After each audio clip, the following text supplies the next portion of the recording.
Faire la promotion de la culture du poivre au Bénin, c'est l'objectif principal de ces journées portes ouvertes au centre agroécologique de la poivrière de Haïta. C'est une ferme spécialisée dans la culture du poivre située dans la commune de Sakété. Dr Alao Afolabi Mamadou, directeur du centre, expose la procédure de ce type de plantation. La plantation de poivre mérite un itinéraire technique bien précis.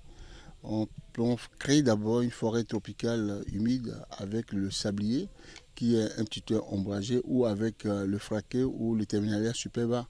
On les plante d'abord pendant 1 an et à la saison des pluies prochaines, on plante le poivrier sous chaque tuteur. On peut planter aussi avec l'hysope, mais on peut le faire dans une atmosphère ombragée ou bien aux alentours des maisons. Et avec ça, ça marchera, mais pas en plein champ. Et l'hygrométrie du sud du Bénin est favorable à la plantation du poivrier. Il ne faut pas que ce soit une terre stagnante ni une terre marécageuse. Il peut être une plaie sableuse, pas une terre sableuse comme en bordure de mer.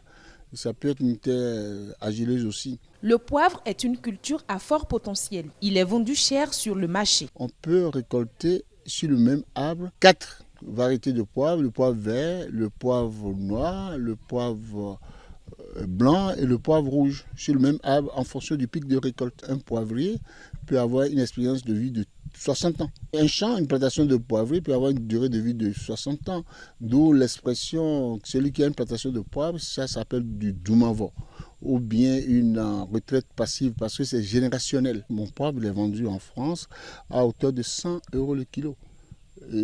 Peut-être que quand on aura beaucoup de tonnage, sur le marché du Bénin, on peut le vendre à 500 à 5000 francs le kilo. Voilà, un vrai poivre. Voilà.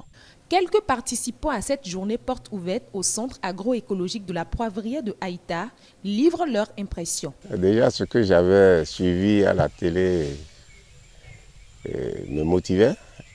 Aujourd'hui, je suis venu, je suis encore doublement motivé.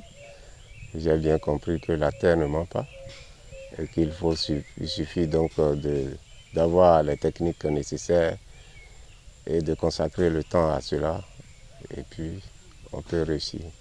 J'ai bien envie d'avoir, même si c'est 2 ou 3 plants, je ne dis pas plusieurs hectares. Mais... Ça y est, j'ai commencé, j'en ai dans ma ferme. Il faudrait que les écoles agricoles viennent voir ce qui se passe ici.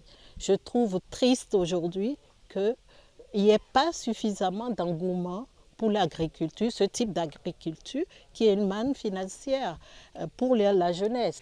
Alors déjà j'étais assez impressionnée parce que c'est un grand centre avec beaucoup de plantations et une grande variété, donc c'était assez impressionnant. Et surtout je ne savais pas du tout comment ça poussait le poivre, donc c'était intéressant de voir que en fait c'était par exemple un tuteur et qu'autour il y avait la liane qui poussait, ça je ne savais pas du tout. Et c'est vraiment... je trouve ça vraiment intéressant et savoir que ça peut contribuer à augmenter un petit peu la richesse du Bénin et son attractivité. Non, ce n'est pas la première fois. Quand une chose est intéressante, on ne s'en fatigue pas. C'est clair.